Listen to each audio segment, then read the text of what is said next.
নমস্কাৰ বন্ধুসকল, এই হৈছে আমাৰ খেতিয়কসকলৰ দুৰৱস্থা। সেইফালে আপোনাৰ সেইবিলাক ধান হয়তো মানে কাটিব হোৱা নাই কিছুমানৰ, আৰু যিসকলক কাটিবলৈ হৈছিলে তেওঁলোকে আগত কাটিলে কিছুমানে, আৰু ইফালেও কাটা নাই বহুত ধান।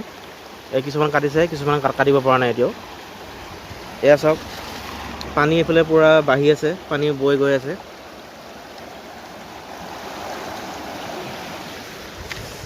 আৰু ইফালৰ পৰা পানী আহিছে এনেকৈ এইফালে বৈ গৈ আছে।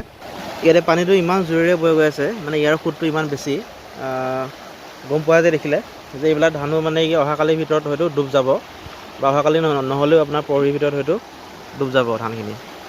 গতিকে ইয়াৰ পৰাই গম পোৱা যায় যে আমাৰ খেতিয়কসকলৰ কিমান বেয়া অৱস্থা, বা কিমান বেয়া লগা কথা এইটো। ইমান কষ্ট কৰি খেতি কৰে, আৰু এয়া পানীয়ে চব শেষ কৰি পেলায়, বানপানী।